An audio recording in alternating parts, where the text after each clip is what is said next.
அன்பே சிவம் மனமே குரு என்றுணர்த்திய குருவே போற்றி.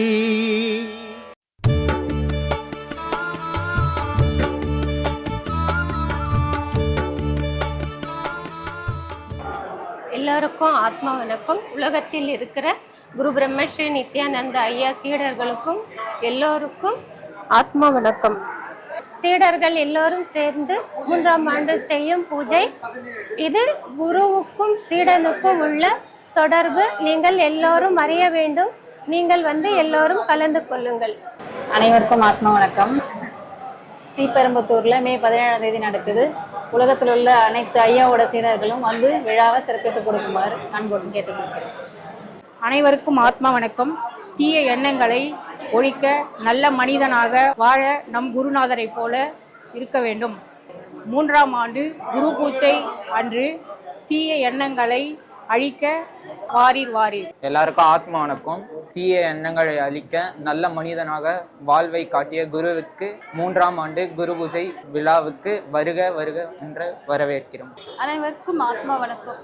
தனக்குள்ள ஆன்மாவை சுட்டிக்காட்டிய குருவுக்கு 3ஆம் ஆண்டு குரு பூஜை. அன்புள்ளம் கொண்ட சீடர்கள் அனைவரும் கலந்து கொள்ள வாரீர் வாரீர். ஆத்மா வணக்கம். கொரோனா காலத்தில் என் கண்ணை திறந்த என் குருவுக்கு 3ஆம் ஆண்டு குரு பூஜை விழாவிற்கு வாரீர் வாரீர் வாரீர். அனைவருக்கும் ஆத்மா வணக்கம். கடைசி காலத்தில் எடுத்து செல்லும் 2 பொருட்கள் பாவம் புண்ணியம். அந்த பாவ புண்ணியத்தை சேர்ப்பது எப்படி என்று அறிய வைத்த குருவுக்கு 3ஆம் ஆண்டு குரு பூஜை நடைபெறுவதால் அனைவரும் கலந்து கொள்வீர் வாரீர் வாரீர் வாரீர். ஆத்மா வணக்கம். ஆத்மா வணக்கம். பிறவி அறுக்கும் எப்படி என்ற காட்டிய குருவுக்கு 3ஆம் ஆண்டு குரு பூஜை சீடனுடைய அடிப்படை கடமை. இது அனைவரும் கலந்து கொள்ளுங்கள். ஆத்மா வணக்கம். அனைவருக்கும் ஆத்மா வணக்கம்.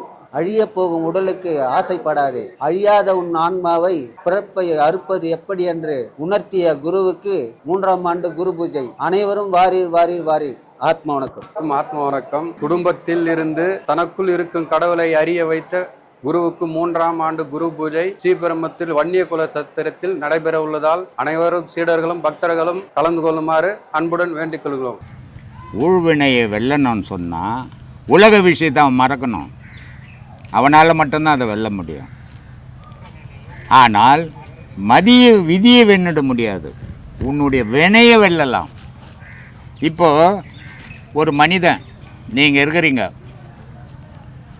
சிறிய வயசில் உங்களுக்கு எதுவும் நன்மை தீமைகள் தெரியாதால பல பாவங்கள் பண்ணிட்டீங்க நீங்கள். ஆனால் அந்த பாவத்தினுடைய விளைவுகளை இன்றைக்கி அனுபவிச்சுன்னு இருக்கிறீங்க. நீங்கள் யோசிக்கிறீங்க, இதெல்லாம் ஏன் நமக்கு வந்தது, இந்த துன்பங்கள் எதுக்கு வரணும் அப்படின்னு யோசிக்கும்போது இளமையில் செய்த பாவங்கள்லாம் ஞாபகத்துக்கு வருது. அப்போ ஞாபகத்துக்கு வரும்போது இதுக்கு பரிகாரம் என்ன, ஏதாவது வழி இருக்குதா இதை தீர்க்கறதுக்கு அப்படின்னீங்கன்னா, எவ்வளவுக்கு எவ்வளோ துன்பங்களை இந்த உலகத்துக்கு கொடுத்தீங்களோ அவளுக்கு அவ்வளோ தர்மத்தை இந்த உலகத்துக்கு பண்ணும்போது உன்னுடைய பாவங்கள் கழிஞ்சு போயிடும். ஆனால் நான் சம்பாதிக்கிறேன், நான் பண்ணுறேன் அப்படின்னா உன் சம்பாதனை நீயே சாப்பிட போகிறதில்ல. நீ சம்பாதிச்சு வச்சு எவனோ சம்பந்தமே இல்லாதவன் சாப்பிட போகிறான். அப்புறம் உன் பாவம் எப்படி போகும்? பாவத்தினுடைய விளைவுக்கு ஏற்ற மாதிரி தான் உன் பிறப்பு. இப்போ இந்த செய்த பாவங்கள் உனக்கு தெரிஞ்சு போச்சு. இவ்வளோ துன்பங்கள் பண்ணியிருக்கிறோம் நம்ம. இதுக்கு என்ன பரிகாரம் பண்ணால் இதிலேருந்து வெளியே வரலாம்? தர்மத்தை பண்ணால் வெளியே வரலாம். எந்த உலகத்தில் நீங்கள் பல பேருக்கு பாவங்களை பண்ணீங்களோ அதே உலகத்தில் பல பேருக்கு நன்மைகளை செய்யும்போது அந்த பாவம் உங்களை விட்டு விலகிடும். உங்களை விட்டு விலகும்போது நீங்கள் சுத்த பிறவியாக நிற்பீங்க. அப்போ அடுத்த பிறவியில் அருமையான பிறப்பு கிடைக்கும். இதை அறிஞ்சோம்னா நம்ம தவறுகள் செய்யாமல் நம்மளை திருத்திப்போம். இதை அறியறதே இல்லை. உடலில் பலங்குது, பாக்கெட்டில் பணங்குது, சுற்று பத்தம் எல்லா சொந்தங்களுக்குது. என்னை யாரும் ஒன்றும் பண்ணக்கூடாது. பல தவறுகளை பல பேர் மனம் வருந்துற மாதிரி துன்பப்படுறோம். இந்த பல பேர் மனம் வருந்தி சொல்கிறது தான் சாபம் இல்லையா? அதுதான் சாபம். அந்த சாபத்தை தீர்க்கணும்னா பல பேர் வாயில் ஐயோ அந்த புண்ணியவான்ற வார்த்தையை நீங்கள் வர வச்சுக்கணும். உங்களுடைய செயல்கள் மாறும்போது அப்போ அந்த சாபம் உங்களை விட்டு நீங்கிடும். இல்லைன்னா அந்த சாபம் உங்களை விட்டு நீங்காது. நீங்களே அனுபவிக்க வேண்டியதாக வரும். இதுதான் இங்கே விதிக்கும் மதிக்கும் வேலையே கிடையாது. எப்பவுமே விதியை உலகத்தில் ஒருத்தனும் வெண்ணவனே கிடையாது, யாருமே கிடையாது. சும்மா வாய்ப்பேச்சுக்கு சொல்லலாம் விதியை மதியால் வெல்லலாம் அப்படின்னு. விதியை மதியால் வெண்ணான்னா அவனுக்கு மரணமே இல்லைன்னு அர்த்தம். யார் வெண்ணவன் உண்டு? கடவுள் இருக்குதுன்னு ஒன்றும் செத்தான், கடவுள் இல்லைன்னு ஒன்றும் செத்தான்.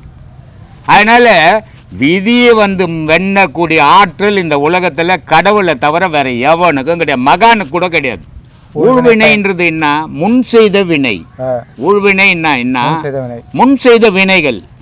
இப்போ முன் செய்த வினையால் இப்போ துன்பப்படுற தெரியுது. நல்லா உனக்கு நல்லா சம்பாதிக்கிற, நல்ல மனைவி, நல்ல மக்கள் இருக்கிறான், ஆனால் துன்பப்படுற, சம்பந்தமே இல்லாத துன்பப்படுற. இதுக்கு காரணம் என்னன்னு சிந்திக்கணும். சிந்திச்சின்னா ஊழ்வினை, முன் செய்த வினை இங்கே மூழுதே. இதை தான் பட்டினத்தார் சொல்கிறார், உஜினியில் சொல்கிறார். என் செயலாவது யாதொன்றும் இல்லை, உன் செயல் என்றே உணரப் பெற்றேன்.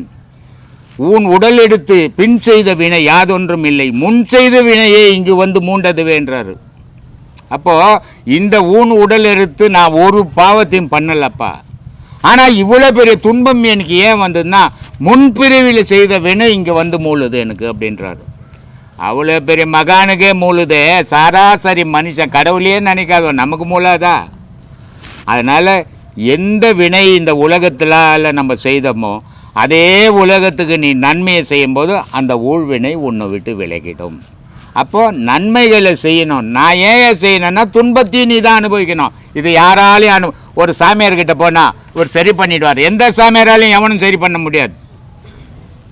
இது ஏமாளித்தனம். இது அவர்கிட்ட போனால் சரியாயிடும், இவர்கிட்ட பேசினா சரியாயிடும், இதெல்லாம் தன்னை அறியாமல் பேசுகிற விஷயம். உன்னுடைய வினையை நீ தான் அழிக்கணும்.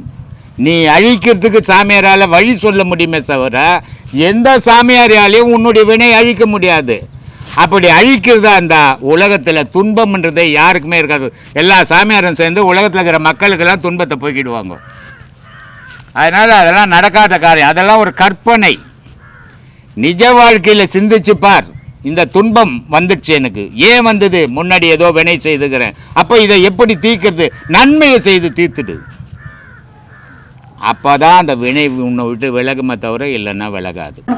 ஆத்மா இப்போ ஐயா நமக்கு எங்களுக்கு ஒரு அதிசயத்தை நடத்தி கொடுத்துருக்கோம். இப்போ நாங்கள் கரூர் மாவட்டம் சாமி. இப்போ நாமக்கல்லில் எங்கள் மருமக அங்கே இருந்துச்சு. எங்கள் சம்மந்தி என்ன பண்ணாங்க, அந்த குழந்தைங்க எங்கள் கூட்டிக்கிட்டு பேங்க் ரோட்லேயும் போயிருக்காங்க. அது கொஞ்சம் லாங் ரோடு, முடக்கம். அதில் போயிருக்காங்க. லாரியும் இவங்க வச்சுருந்த எக்ஸலும் நேருக்கு நேர் மோதிருச்சு. மோதினதில் சம்மந்திக்கு 2 காலடி, கையடி, முதுகு அடி, 2 பேர்த்துக்குமே அடி. ஆனால் எங்கள் பேருந்துங்க 2 பேர், ஒருத்தர் 4 வயசு, ஒருத்தர் 1.5 வயசு. ஒரு அடி கூட இல்லை சாமி. இது 24 மணி நேரமும் நம்ம ஐயாவை நினச்சிக்கிட்டு பாட்டா படிக்கிறான் ஐயா பற்றி. இல்லை, மகனோட பையன். அவனுக்கு ரொம்ப 4 வயசுல ஒரு குழந்தை, 1.25 வயசுல 2 பையன். அவங்க கூட்டிகிட்டு போயிருக்காங்க. ஆனால் அவங்களுக்கு இவ்வளோ அடிபட்டும் இந்த 2 குழந்தைங்களுக்கு ஒரு கீரல் கூட இல்லை சாமி. அவங்க ராமக்கல் இமயால ஆஸ்பத்திரிக்கு கூப்பிட்டு போயிருக்காங்க. போனதுக்கு அவங்க டாக்டர் சொன்னாங்களாம், நீங்கள் கும்பிட்ற தெய்வம் தாம அந்த குழந்தைய காப்பாற்றிருக்கு, உங்களுக்கு இவ்வளோ அடிபட்டிருக்கு, அந்த குழந்தைங்களுக்கு ஒரு கீரல் கூட இல்லையே அப்படின்னு சொன்னாங்களா சாமி. வக்கீல்லேருந்து போலீஸ்லேருந்து எல்லாமே அதிர்ச்சி அடைஞ்சாங்களா சாமி. அப்புறம் நான் போய் பார்க்க போயிருந்தேன். அப்போ சொன்னாங்க, நீங்கள் கும்பிட்ற தெய்வம் தான் காப்பாற்றுச்சு அப்படின்னு சொன்னாங்க. அப்படின்னு சொல்லி என்கிட்ட சொன்னாங்க, நீங்கள் கும்பிட்ற தெய்வம் காப்பாற்றுச்சா காப்பாற்றலையா, 24 மணி நேரமும் எங்கள் ஐயாவை நாங்கள் நினச்சி அவரோட தொண்டில் நாங்கள் இருக்கோம் பாரு, அதுதான் எங்கள் பேர பிள்ளையை காப்பாற்றுச்சு. அதுகளுக்கு ஏதாச்சும் ஒன்றுன்னா நாங்கள் பாதிக்கப்படுவோம்னு ஐயா பார்த்துருக்காரு, அதனால அவர் காப்பாற்றிருக்காரு அப்படின்னு சொன்ன சாமி. அதில் நம்ம சீடர் கூட ஒருத்தவங்க பார்த்தாங்க சாமி. இது பொய் கிடையாது, உண்மையாக நடந்தது சாமி. சீடர் தாமரத்துலேருந்து ஒரு சீடர் அந்த குழந்தைங்களை பார்த்துட்டு வந்தாங்க சாமி. அது பெரிய ஒரு அதிசயம் எங்களுக்கு நடத்தி கொடுத்தாரு. இந்த இது மட்டும் இல்லை, 2021 கூட எங்கள் பையன் ரோட்டில், திருச்சி கரூர் ரோட்டில் வண்டியில் போனான். அப்போ நாய் குறுக்க போய் அதில் இழுத்துக்கிட்டே போய் ஒரு அடி இல்லாமல் தப்பிச்சான். அப்போ நான் கோயிலுக்கு கூட வரல சாமி. அந்த யூடியூப்பை பார்த்து மட்டும்தான் அந்த அன்னதானத்தை 2 வருஷம் பண்ணிக்கிட்டு இருந்தேன். அதில் என் பையன் காப்பாற்றிப்பட்டான். வீட்டுக்காரர் அதுக்கப்புறம் உபதேசம் வாங்கிட்டோம். வீட்டுக்காரர் ஹார்ட் அட்டாக்ல மூச்சு பேச்சு இல்லாமல் 2 மணி நேரம் இதாக இருந்தார். அப்போ நம்ம ஐயா தான் சாமி காப்பாற்றினார். 90 அள்ளிட்டு வர்றதுக்குள்ள அவருக்கு மூச்சு வந்து சாமி. இது எங்கள் ஊர் மக்களுக்கு எல்லாமே தெரியும். இப்படி ஒன்னொன்னுல இருந்து என்னை காப்பாற்றுறாரு சாமி நம்ம ஐயா. இவ்வளோ ஒரு இதுலேயும் காப்பாற்றி இன்னும் ஒரு இது வந்து ஐயா சொல்லுவார், நான் பாறையில் விதை வச்சிருக்கேன், அதில் ஒரு விதை முளைச்சாலே எனக்கு பெருமைன்னு ஐயா சொல்லுவார் சாமி.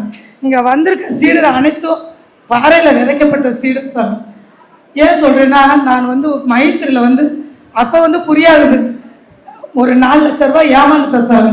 அவன் கொடுக்கல, ஒரு தடவை தான் கொடுத்தான், மறுதடவை கொடுக்கல. 4 லட்ச ரூபா நம்ம அண்ணன் நாடு வேலைக்கு போகிறவங்க, அதில் ஏமாந்துருந்தா எவ்வளோ நமக்கு அடி வந்துடும். ஆனால் அதில் நாங்கள் ஏமாந்துருந்தோம். அப்போ அந்த வார்த்தை வந்து ஐயா கிட்ட ஏமாந்துட்டோம் சாமி, ஐயா கிட்ட சொன்னோம், கேட்கல, அதோட அடி பட்டுட்டோம். ஆனால் அப்போதைக்கு ஐயா சொன்னார், ஐயாவே நீங்கள் தாங்க சாமி. அந்த ஐயா சொன்னார், கவலைப்படாதமா, ஏமாந்துட்டீங்க, இது கருமை வேணாம், ஆனால் ஐயா காப்பாற்றுவார், நீங்கள் கவலைப்படாதீங்கன்னு சொன்னது. இன்னைக்கு 2 வருஷ அளவில் இந்த வந்திருக்க சீடர், ஒவ்வொரு சீடர் நாங்கள் யார்கிட்டையும் வந்து நீங்கள் சொல்லுங்க சாமி, யார்கிட்டையும் 1 ரூபா காசு கூட நாங்கள் கேட்கல. ஆனால் அவங்களாம் கொடுத்து உதவி அந்த கடல்ல இருந்து நாங்கள் தப்பிச்சிருக்கோம் சாமி. இது ஐயாவோட எங்களுக்கு ஆசீர்வாதம் பெரிய விஷயம் சாமி. இன்ன வரையிலும் 2 வருஷம் முடிஞ்சிருச்சு சாமி. 4 லட்ச ரூபா கட்டிட்டோம் சாமி. முடியாத சூழ்நிலை நாங்கள் கேட்க மாட்டோம் யாருக்கிட்டையும். ஆனால் வந்திருக்க சீடர்லாம் ஒவ்வொரு விஷயத்திலையும் கொடுத்து உதவி காப்பாற்றி இன்னைக்கு நாங்கள் 2 குடும்பமே நல்லா இருக்க சாமி. இது ஐயாவோட ஆசீர்வாதம் சாமி. இதோட வேற என்னமா சாமி வேணும்? அதனாலதான் சாமி சொல்றேன், பாறையில விதை வச்சிருக்காரு சாமி. வந்திருக்க சீடர் அனைத்தும் நம்ம வந்து விதை, ஐயா போட்ட விதை சாமி. எல்லா விதையும் முளைச்சிச்சுமா? முளைச்சிருச்சு சாமி. எந்த விதையும் சோட போல, எல்லா விதையும் முளைச்சிச்சு. அவங்க ஒரு சீடர் உதவுனது வந்து இன்னைக்கு நான் சொல்றேன் சாமி. அவங்க வீட்டுக்காரர் இறந்துட்டாரு, 3 நாள் கூட ஆகல சாமி. 1 ரூபா பிச்சை போடாத உலகம் இந்த உலகம். 3 நாள் கூட ஆகல, ஈரம் கூட காயல சாமி. இதே தாமரத்துல இருந்து அந்த சீடர் கொடுத்து உதவி எங்களை காப்பாத்தினாங்க சாமி. அது யாரு வளர்த்த குழந்தை? ஐயா வளர்த்த குழந்தை. அவங்க உபதேசம் கூட வாங்கல சாமி. உபதேசம் வாங்காம அதை உதவுனாங்க பாத்தீங்களா சாமி? அது எவ்வளவு பெரிய விஷயம் சாமி. அதனாலதான் சாமி பாறையில விதை வச்சிருக்காங்க. அப்ப அந்த சீடர்கிட்ட சொன்னேன், சாமி நீங்க உபதேசமே வாங்கல, இவ்வளவுலாம் பண்றீங்க, நீங்க உபதேசம் வாங்க சாமி, ஐயா உங்களுக்கு நல்லபடியா எல்லா இதுவும் பண்ணுவாருன்னு. இன்னைக்கு அவங்க உபதேசம் வாங்கி நல்லா பண்ணிட்டு இருக்காங்க சார். அவங்க அன்னதானமும் பண்றாங்க சாமி. சிறப்பு இல்ல சாமி. இது எல்லாமே புண்ணியமா, இதை விட வேற என்ன வேணும்? ஆமா சார். அதனாலதான் இப்ப நீங்க சொன்ன வார்த்தை, வந்திருக்க சீடர் புறாம கோயில் கட்டி ஐயாவை ரொம்ப சிறப்பா கொண்டாடுவாங்க சாமி. இது எல்லாத்தோட சீடரோட ஆசைங்க சாமி. ஆத்மானங்க சாமி.